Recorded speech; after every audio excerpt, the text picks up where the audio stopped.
Hello everyone, my name's Sheep in the Card, also known as Hamish Career, and today we're going to be launching three space station cores to orbit.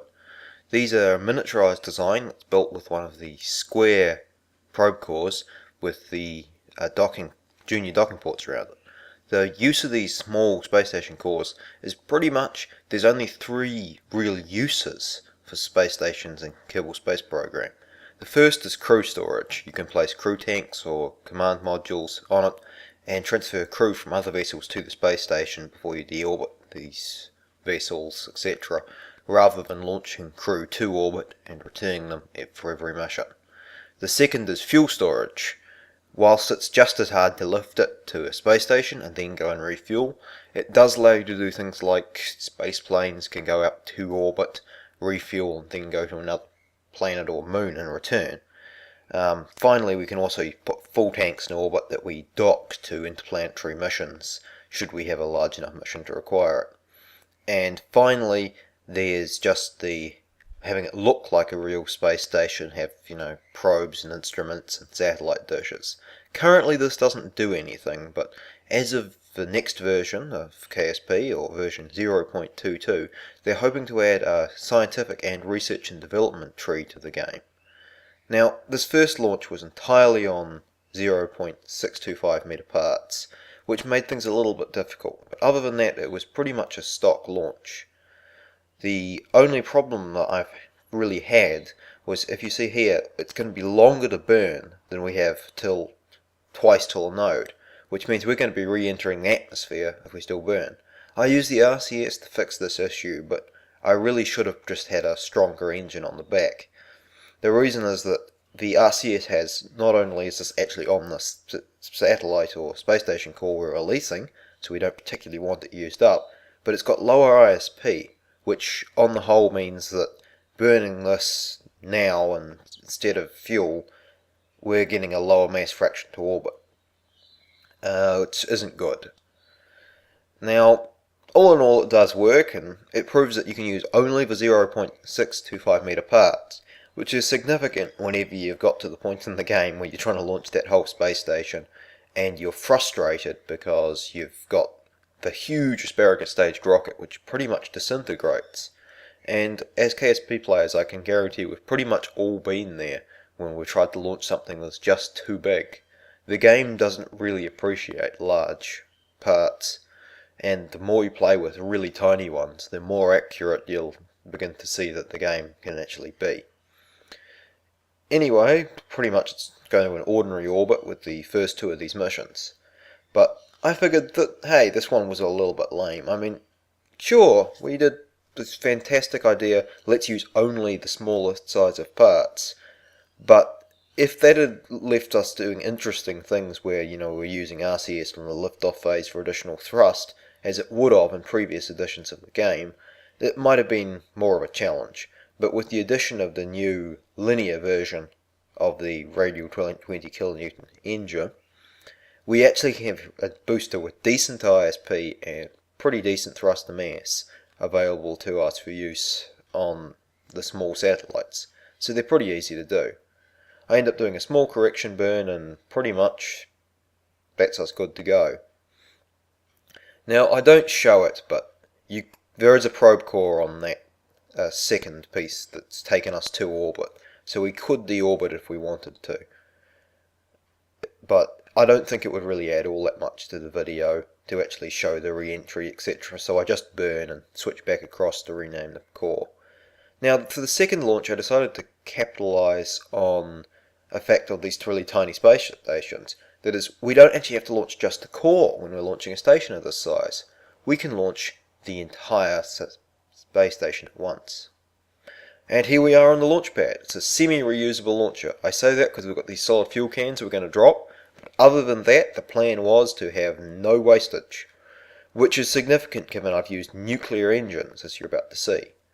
These engines are far more efficient. They start at around 500 seconds of impulse in this sort of layout.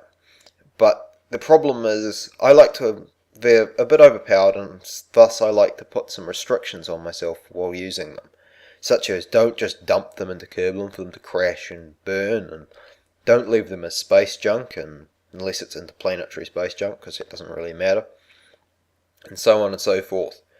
This makes use of them a little bit more realistic and a little bit more difficult, whereas this reusable launcher gets around most of these restrictions because we're trying to land the whole thing intact to reuse it.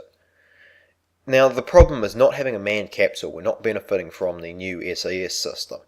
So with limited attitude control, they call it, or control for pitch, roll and yaw, and the traditional SAS which just locks to centre, we're a little bit wobbly. Now this is fine and we do make it to orbit, but we're into a bit of an inclined orbit, which it's not great, and we're going to have to fix that later at additional cost. All in all, it's a reasonably good launcher. You can see the inclination quite clearly here, but there is a couple of design flaws that I'll get into later. Only one real piloting error I made in this mission was I foolishly forgot to turn off the fuel flow in the docking clamp. The problem with this is we're actually drained the fuel from the satellite. Now, whilst I can just refill that from the tanks on the reusable launcher, it makes the fuel budget a little bit tight on this mission, for the reason that the fuel from the satellite will actually drain all the way back to the larger inefficient cluster of LT30 engines. I've used these instead of a skipper because these as a cluster are more efficient. They have slightly more thrust to mass ratio than the skipper, about the same when you include the quadcoupler, but their ISP in both atmosphere and vacuum is higher, which leads to a far more usable space vessel. These sorts of engine clusters have been used in real life and were more popular on the rockets from Russia than America. I'm not quite sure of the thing, but the space programs, Russia tended to use larger engine clusters, whilst NASA and previous to NASA, the US Air Force chose to go with large single engines while possible. Even their largest rockets, the Saturn V series, only used 5 engines, the maximum, 5 on the first stage, 5 on the second stage, and then 1 from there on in. Now, as I said, this is a big inclination burn, about 112 meters a second. You shouldn't really ever be making inclinations burns of this size. Also, to try and balance the fuel flow, because I've been forced to transfer forward, I split some of the fuel and oxidizer between the 2 nuclear engines that I will be running. The advantage of splitting the fuel is whilst we can't use it, it stops us having an asymmetric flame out when we run out of fuel. Because with half the fuel in one and the oxidizer in the other, neither will continue to run when they use their existing supply. And the satellite's now fully fueled. Now, it's one of those small tanks, it's 90 litres of fuel, but it shouldn't be underestimated. 90 litres of fuel will get your average nuclear-powered spaceplane all the way to the moon, quite happily. So if you've got a little bit of reserve left over, docking to this station, refueling, and then continuing on is a very valid strategy. Also, I chose to place a regular size docking port to attach it to the rocket. Previously I was using the Junior, but it was just a bit too wobbly. Notice how we're burning towards the planet. This is a trick I've started doing relatively recently. Pretty much if we tried to turn and burn retrograde, our exhaust would be making our satellite a little bit crispy when we start to burn. Also, by rotating the satellite north, it doesn't rotate.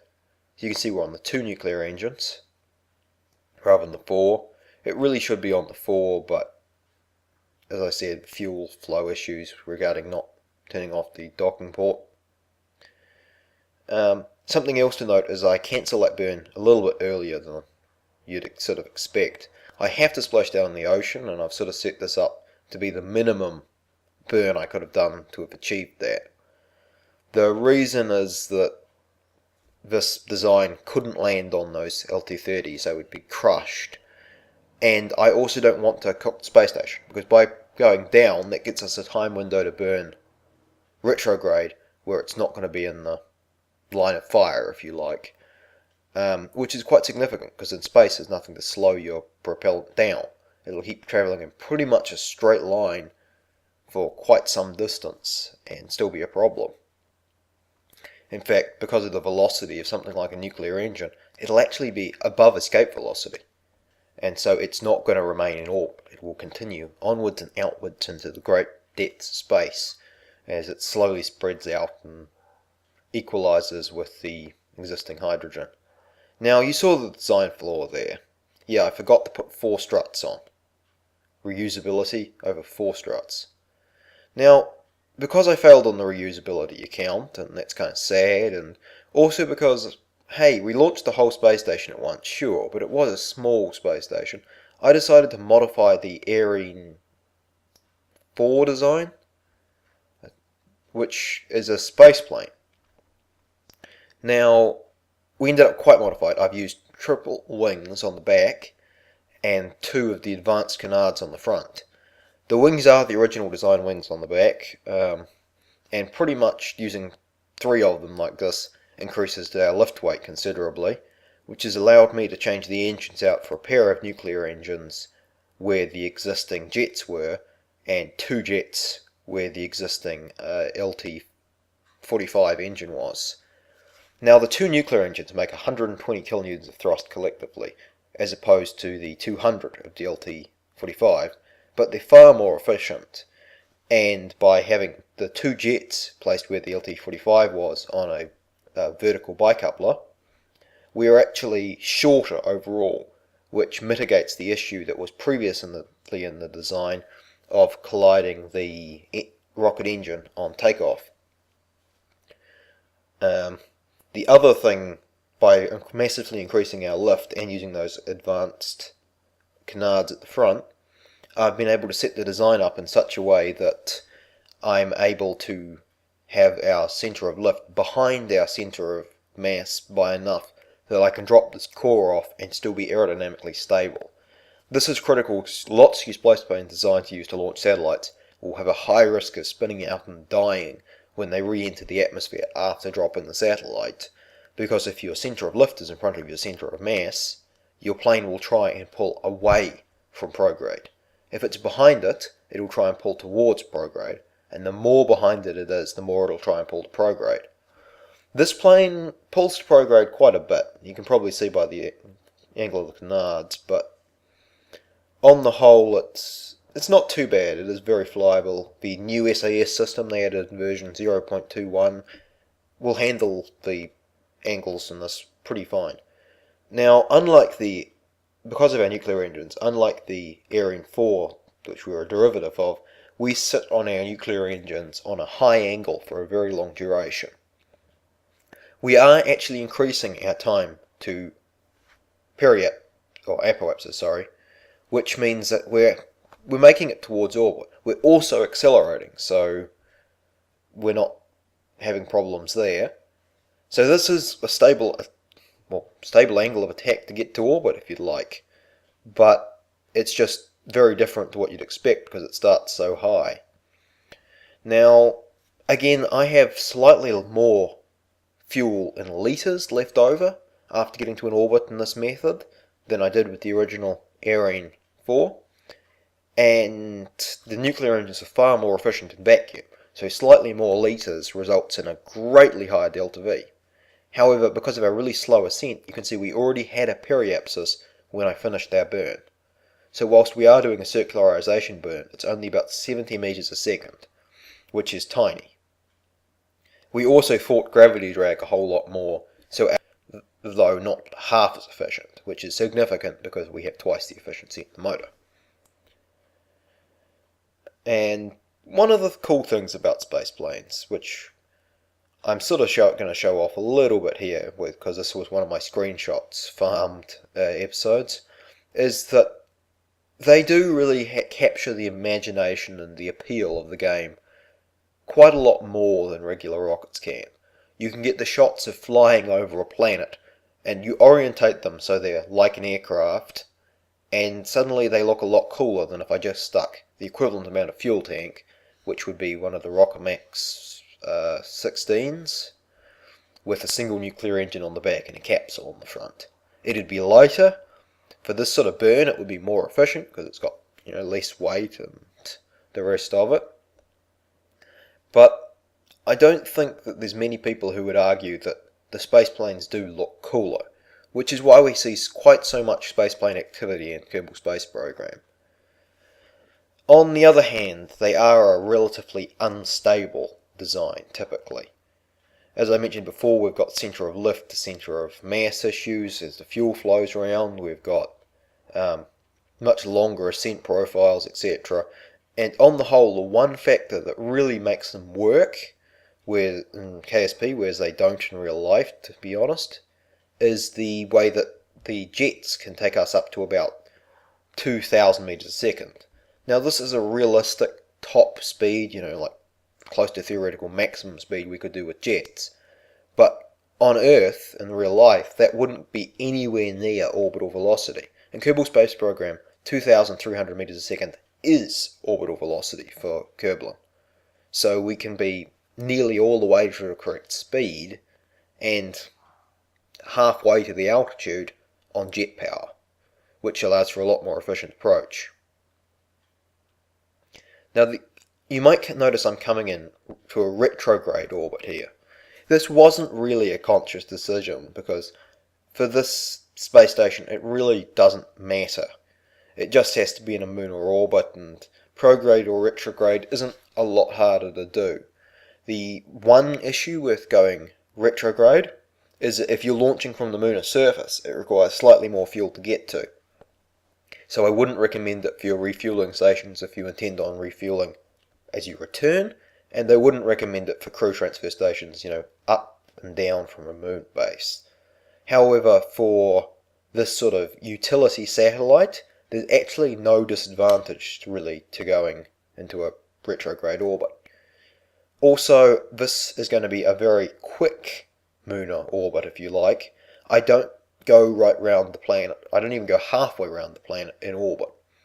My plan is to drop the satellite, rename it, and then burn over it as soon as possible to be leaving the moon pretty much on the back face.